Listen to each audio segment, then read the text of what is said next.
We all want our voices to be heard. Why would we bother writing things down, speaking to other people, making comments on social media, creating works of art, painting, sculpture, whatever we partake with on a daily basis, getting into teams, solving problems within a company? Why would we do that if our voices were never heard? Now, there is an argument to be made for doing something just for our own fulfillment. We don't necessarily require an audience. If we were alone on an island, there would probably still be things we would do. I know there's things I would still do. If there were books available, I would still read. If there were sticks and tools around that I could use, I would attempt to build things. There are activities I would continue to partake in. But that isn't normal society. Normal society is meant to be done in groups. We solve problems by working together. We have a tribal nature to us, and people work as collectives. And so whenever we do something, voice an opinion, something about our experience, whenever we make something, build something, create something, the idea is that we want at least somebody to hear it, somebody to see it. We want our presence to have an impact. And I think it's a very hollow feeling to feel otherwise. And so even though the ultimate goal of creating or building whatever it is that you bring to the world is really for maybe your own experience and for you to enjoy and learn things about reality, about life through the toil, through the struggle, there's always an aspect on our minds about the audience, because we want our work to be seen and heard by somebody. We want to have that impact. We all want our voices to be heard. But the reality is most of us will never live to see much of an audience. I mean, that's just statistically true.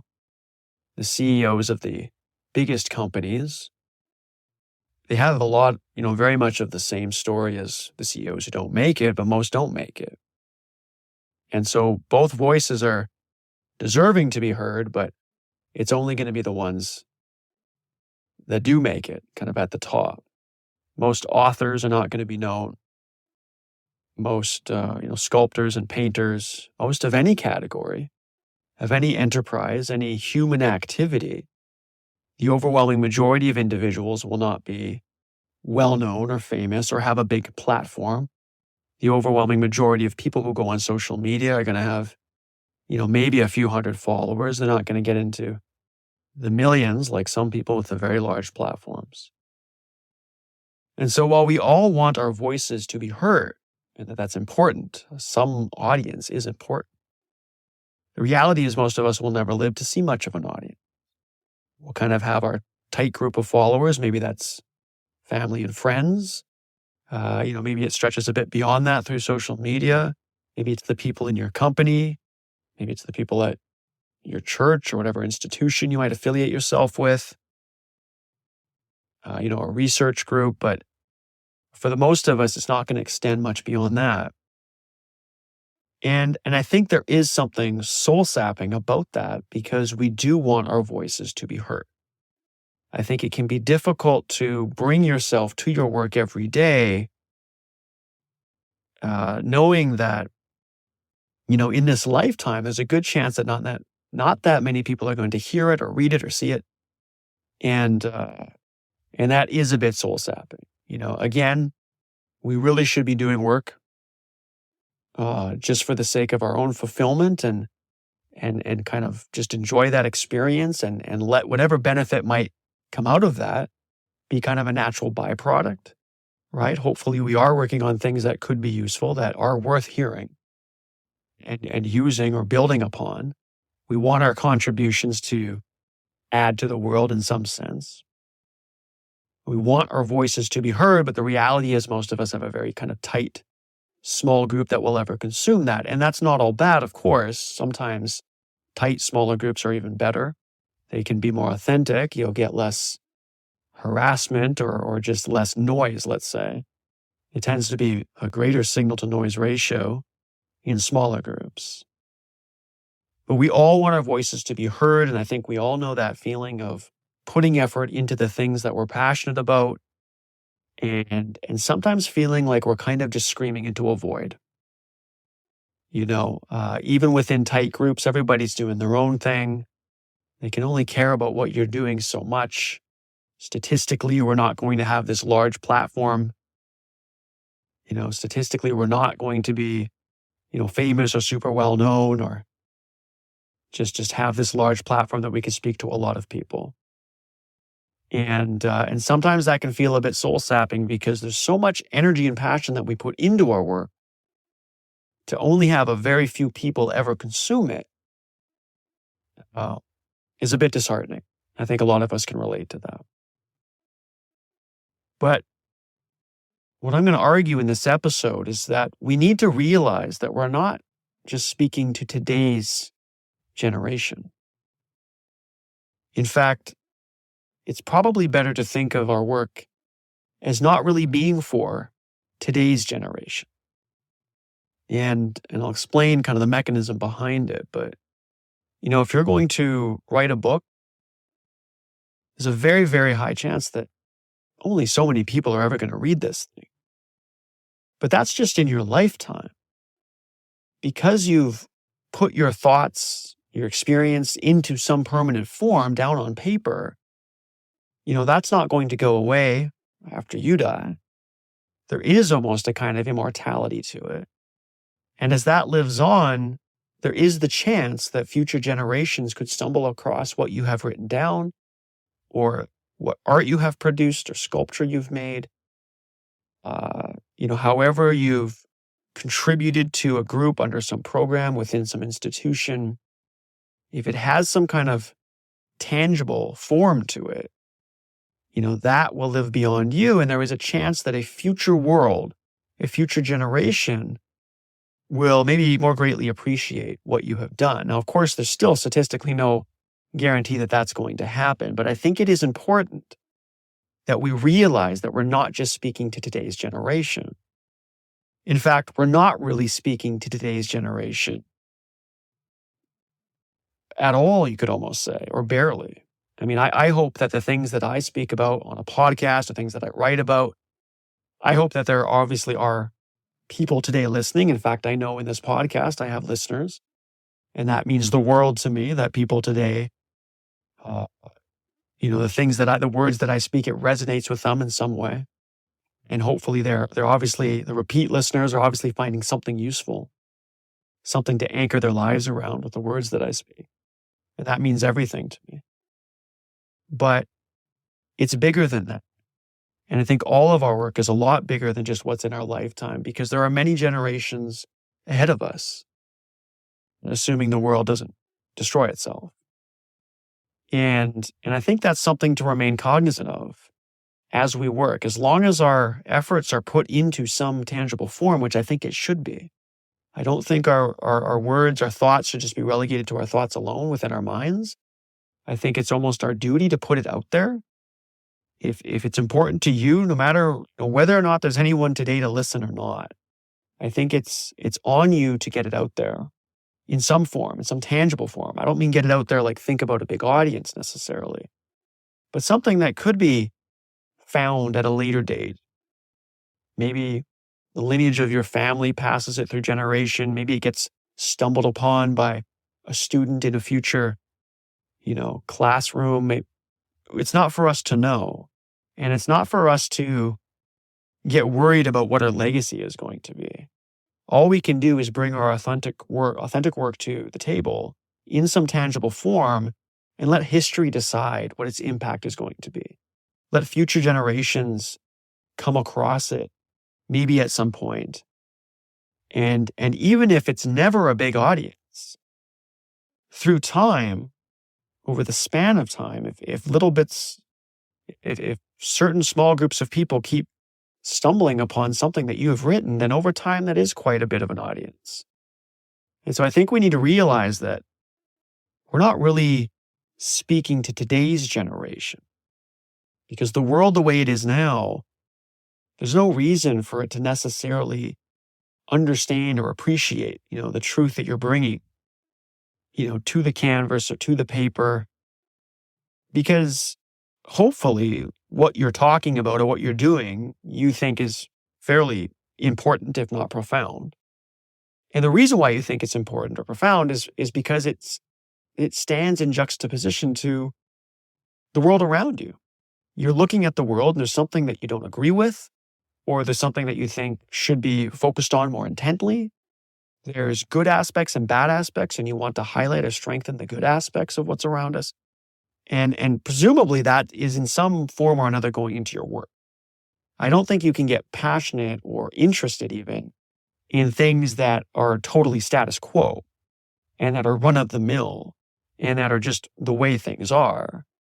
I think that we are trying to bring a level of innovation. We're trying to bring something new, or at least, shed light on something that hasn't been given its due attention throughout history or in the current world. And so that means that in many ways, there's little reason to believe that today's world is going to grant you a large audience. But that's okay, because there are many future generations ahead of us, and people from all walks of life may stumble upon what you've put into permanent form, and it could mean something to them, even if it's one additional person after you're gone. That one person could get inspired by your words or by your work in order to invent something new, do their own level of innovation. And of course, it just kind of spreads out and fractals out from there. So look, we all want our voices to be heard. That's normal. We want to feel like we have an impact. It's pretty soul-sapping to think about the prospect of having no audience. Someone hopefully is appreciating what we do, but the reality is most of us will never have much of an audience in our lifetime. But we need to realize that in the work that we do, we're not really speaking to today's generation. I think we should think of it as speaking to future generations. If there's nobody who's going to read your book while you're alive, that's not a reason not to write the book or write the blog post or make the podcast or draw, create the painting, the sculpture, to bring your genuine, authentic voice in some tangible form to the group that you're working, to the institution you're associated with. We need to step back and think about the more holistic time span of our world. It goes for hundreds, thousands of years, right? And who's to say what the impact of our work will really be? Here, now, it might not seem like much, might not really be much. But who's to say, as long as you're willing to put it into some tangible form that persists, who's to say it won't continue to impact the odd person or maybe even a lot of people down the road? And I think that's a better, more realistic, more rational perspective to take on your work. And if you do that, I think you'll find that it's more motivating when you realize your audience is far larger than just the people on Earth today. Because there's many generations to go, and the world's going to change throughout those generations, and they will think different things are important at different times. And if you have laid down what you thought was important now, who's to say that that won't be deeply appreciated for generations to come, even though you're unlikely to be here to see that, right? You won't be here to see that. Let's look at some examples, some people throughout history who became, just renowned for their work, but they weren't alive to see it. Because they when they brought it to the world they were in, that world wasn't ready for them. They weren't ready for that message. They couldn't appreciate it. Van Gogh or if British, Van Gogh, or if Dutch, Van Gogh. That's my best. Dutch post-impressionist painter we've all heard of. He's now considered one of the greatest artists in history. But during his lifetime, he had all these struggles with mental illness and poverty and above all, a lack of recognition. During Van Gogh's lifetime, he was essentially unknown. And he actually considered himself a failure. And he ended up dying before his work really gained widespread acclaim. But of course, today, as we all know, his paintings are among the most valuable and sought after in the world. Emily Dickinson, sorry. She's this American poet who lived a very reclusive life and only published really a handful of her poems during her lifetime.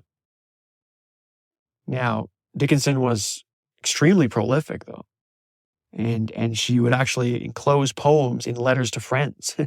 And she was not publicly recognized during her lifetime. But after her death, her sister discovered a cache of over 1,800 poems that she had written, and they were eventually published to, of course, great acclaim.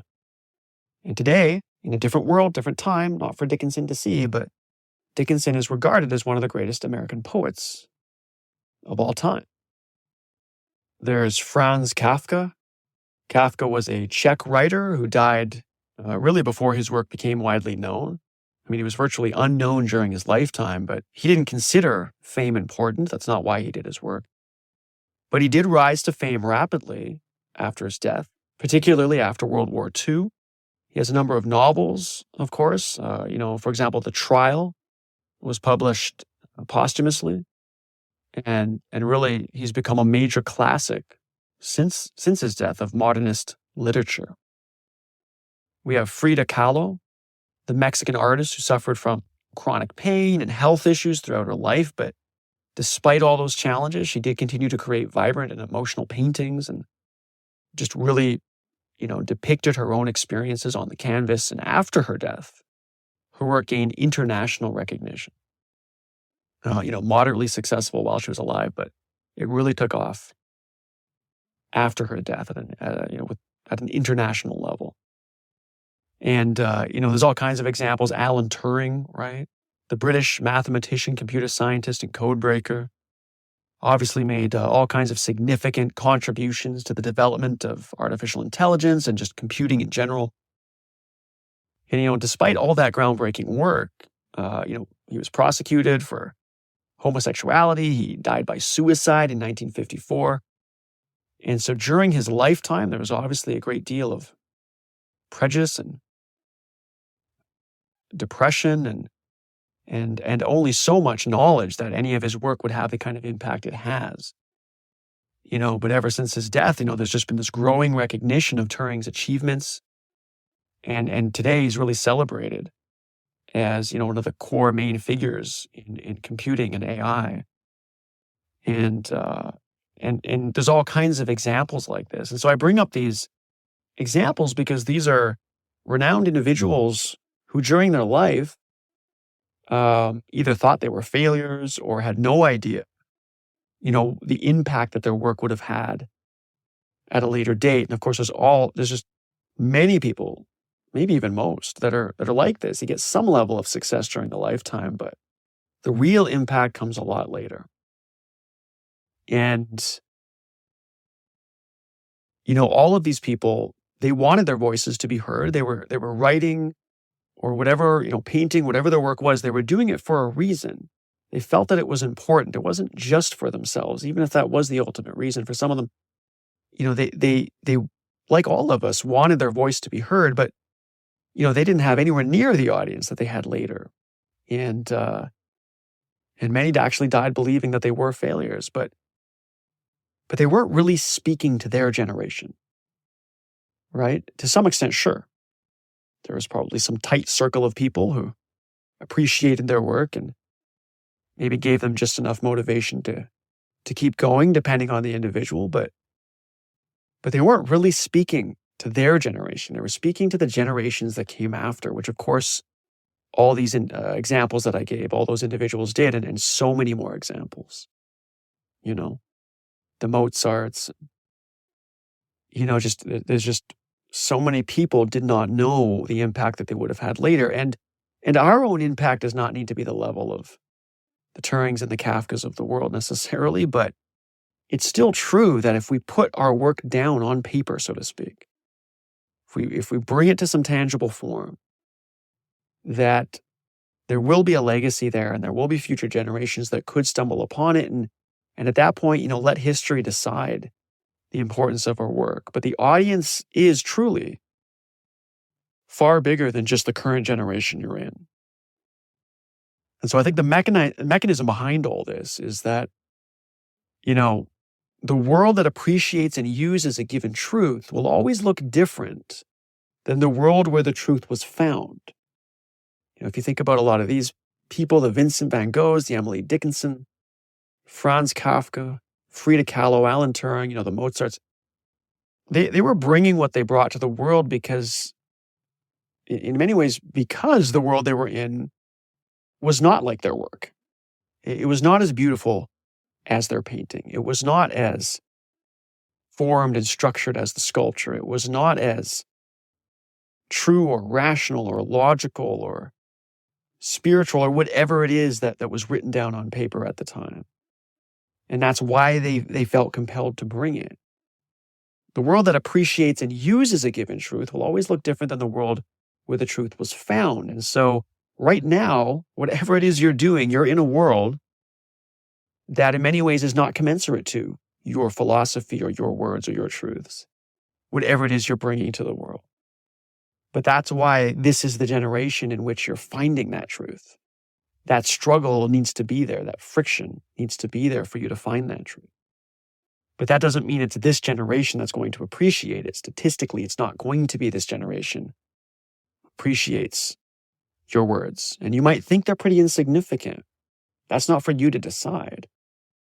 You might know they're important or believe they're profound, but at the same time, you might think there's nobody there to listen to you. Well, maybe there isn't anybody in this generation, but if you put it into a form that can last longer than you, then there is a chance that there's a future generation out there past your life that will actually appreciate the truth that you were able to find in this generation that couldn't appreciate it. Okay, so I said at the beginning, we go through life. Look, we all want our voices to be heard to some extent. I think it's soul-sapping to think that, nobody's listening to us. And I think it's easy to think that. Statistically, most of us are not operating on a large platform.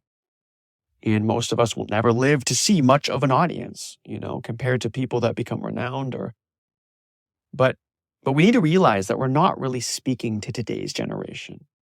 It's this world that sets up the contrast so that we can bring forth the truth, but it's the future generations that are there to appreciate and understand it because their world will look different. And maybe their world will be one that's ready to understand the wisdom of what you've brought to the table. And I think this applies to anybody. Don't fall into this kind of nonsense that, I could never be a Van Gogh, I could never be a Dickinson, and I'm nothing like Turing or Kafka. They didn't think so either. Okay. And you don't need to be at that level anyway, because again, even if it's just a few people each generation, over time, that can mean a lot. That can still be enough important people that maybe benefited from your words. But we need to realize that we're not speaking truly to today's generation. Bring that knowledge, be cognizant of that as you do your work. And I think there's two kind of levers we can pull here, two things that we can do. One, make sure your voice has some form of permanence. Turn it into something tangible. Don't keep it locked up. Don't keep it just in conversation. Put it down on paper, write a blog post, make a podcast, maybe write a book, but it doesn't have to be that big. Create a painting, a sketch, do a sculpture, work with a team to build something that will last longer than you. So one, make your voice have some form of permanence, and two, create knowing that your potential audience extends well beyond this life. I think it's important to understand that the audience is far larger than just what is contained within your life. And that if you write what you know, even if nobody today is listening, it can still have meaning to future generations. We all want our voices to be heard. Most of us are never going to live to see much of an audience, but we need to realize that we're not speaking to today's generation. There's countless examples throughout history that this is how it works. And the mechanism behind this is that the world that appreciates and uses a given truth will always look different than the world where the truth was found. Write what you know, even if nobody today is listening. Okay? That's it for this episode. Thanks so much for listening. Until the next one, take care.